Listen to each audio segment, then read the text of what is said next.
Hey there, welcome back to Work-Life Harmony. Today I want to talk about it's kind of all the rage. It's been around for a long time, but I'm hearing it come up quite a bit, and it is something called the Pomodoro technique. Now, this is typically advertised as a productivity tool, but it really ties time management and productivity together. And I've had a number of people ask me, why don't I teach this? Do I use it? Do I recommend it? Do I not? One of the things, if you've been following me with me for a while, I do not believe that there is such thing as a one size fits all. So today I want to share with you some of my experiences using the Pomodoro technique and where I feel it might be helpful, kind of the type of people, personality types, etc., that may benefit from it, and those that may have a harder time with it. So quick background on what is the Pomodoro technique. What does it mean? So it is a time management method or productivity tool. It was actually developed by a gentleman named Francesco, I'm going to butcher the last name, Cirillo, Italy, in the late 1980s. Okay, so this isn't something that's been around for hundreds of years. It is still a newer technique. We're going about 30-ish years. And it basically is one where you actually do need to have a timer with you, and you break down work time into intervals. And when you're doing true Pomodoro technique, what you do is you sit down to work on a task. You will set the timer for 25 minutes. Then when the timer goes off, you take a 5-minute break, and then you reset the timer for another 25 minutes. And you do these 25-minute chunks for 4 times with those breaks. And then at the end of your fourth 25-minute work segment, then you take a longer break, like a half an hour to an hour. So that means it's kind of done correctly. You're looking at a 2-hour chunk of time where you're working for 25 minutes, taking a 5-minute break. And then at the end of that fourth 25-minute window, now you're taking a much longer break, 30 minutes to an hour. So, and I've heard this brought up on numerous podcasts lately now, is like the rage of how to get stuff done. So of course, like anything, I tried it. I actually did try the Pomodoro technique about 6 or 7 years ago. Didn't have the best of success with it, but I thought, it's been a while since I've tried it, so let me do it again. So a few weeks back, when I actually had days where I knew I had 2 hours that I could sit and work, I set them up as Pomodoro intervals. And for me personally, the Pomodoro technique is not one that suits me well. Now, that said, it is a fantastic technique for some people. So I'm going to share with you why it doesn't work for me, but then I'm going to tell you where I do see the benefits. And I actually spoke with 3 people that swear by Pomodoro. We had a great conversation about it. And I'm going to share with you why it works so well for them. And you may be somebody that discovers that the Pomodoro technique works good for certain things, but not others. So definitely don't just say you have to always do it or never do it. You may find a happy medium. So for me, I'll kind of walk through why it doesn't work well for me. First and foremost, it's rare that I have a chunk of 2 hours where I know I can actually do the Pomodoro technique of that, 4 chunks of 25 minutes. So that's issue number 1, especially during the summer months. Now, during the school year, I can typically have that every day. But if you're somebody where you really don't have a 2-hour time block available, doing true Pomodoro is going to be tricky for you. Now, another reason why it doesn't work well for me, I am somebody where, particularly when it comes to creative work, where I'm doing content or writing or stuff on the website, when I am in the zone, if I go step away for 5 minutes, it is very hard for me to come back and pick up where I left off. So there are times when that 25-minute timer it detracts from me. And I'm not in a place where I'm like, if I step away now, I'm going to lose all this that's in my head. Now, a word of caution to that. I 100% believe in the importance of taking breaks and not sitting for 3 to 4 hours. So I do make sure I wear an Apple Watch, and it does let me know every hour if I have not gotten up. So I would feel a lot more comfortable setting a 55-minute timer or a 1 hour timer if needed. But that's another reason why, for me, when I'm in the zone, oh my goodness, the Pomodoro technique just kind of gets me all sorts of flustered.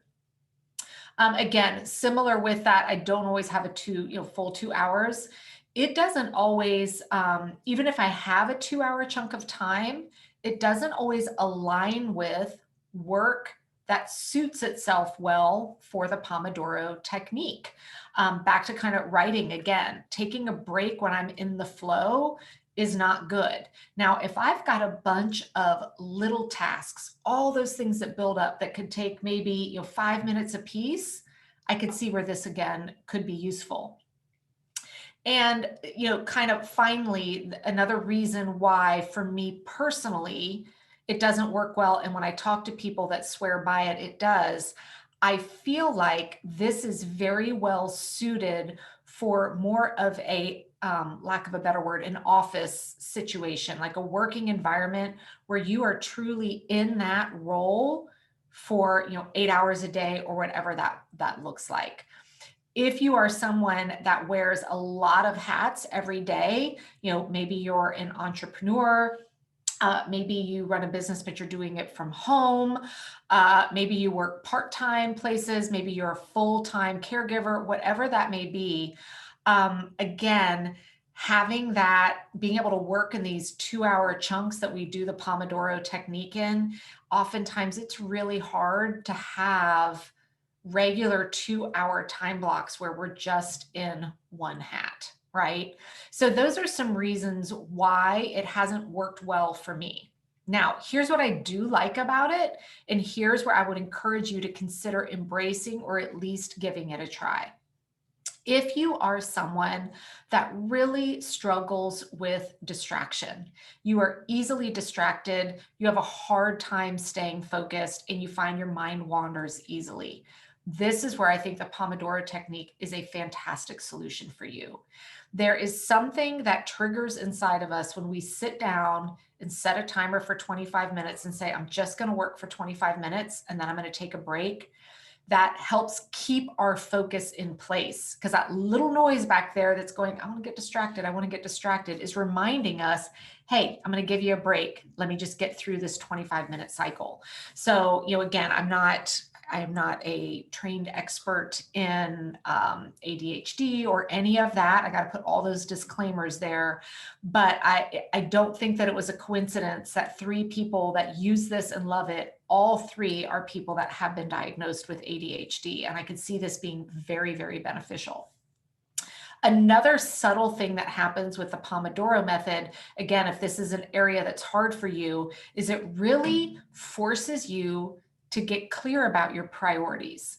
Because if you just sit down and say, well, it's time to work, and you've got a couple hours in front of you, and you're kind of just sitting there, oftentimes we get drawn into or sucked into doing the things that are important because we don't have a plan. When you're sitting down to work for 25 minutes and take a 5-minute break, we will get clear about, okay, where do I need to spend these 25 minutes? What is most important to me right now? And we often will see that people working with the Pomodoro method are getting the most important things done quicker because they're focused on what those priorities are. Now, a benefit of it for sure is, and I fall victim of this as well. I don't know about you, but maybe you have one of those tasks that you need to be working on. You're like, oh my God, this is going to take me forever, right? Like I need 5 hours to get this done. Well, we don't realize we're always overestimating, because in that situation, because we don't often understand just how much we can get done when we have focused, uninterrupted time. And when you set that timer and you sit and you work for 25 minutes, it will be astounding to you, if you've never done this, just how much you can get done. I actually, this morning, because it's been a while since I've done a little interval time, as I'm recording this, it's summertime for our family, which makes my work life very different. And I'm like, I have 45 minutes and 45 minutes only. And holy cow, I had this list of things I had hoped to get done for the day, and all of them got done in that 45 minutes because I came in with intention and there was zero interruptions or distractions. Now, another benefit with the Pomodoro method, which I kind of alluded to as well, that I do regardless of whether you're doing it or not, is the importance of taking breaks and not working for 4 hours straight or 2 hours straight. We need to get up, move, get a drink of water, get your body going again, and not just sit at a desk or a chair for extended amounts of time. So I would encourage you, if you've never tried it and you've been like, I'm trying some things, I'm not finding anything that works for me, by all means do it. Now, again, it is designed to do 4 rotations and a longer break, but maybe you just do two. Maybe you have an hour where you set the timer for 25 minutes, take a 5 minute break, come back and work another 25 minutes, and then take an extended break. Now, for me, if I have an hour, I'm going to do better if I just work straight for the hour and then go take a long break.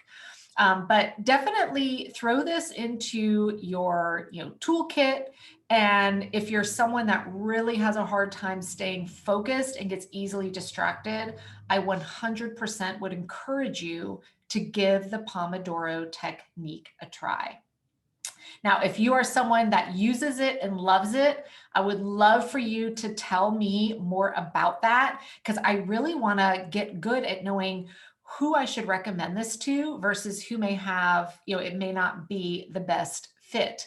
So if you are using the Pomodoro technique, definitely share this out. Go ahead and tag me at Megan Summerall and share this out and let people know here's a place where they can come and learn about it.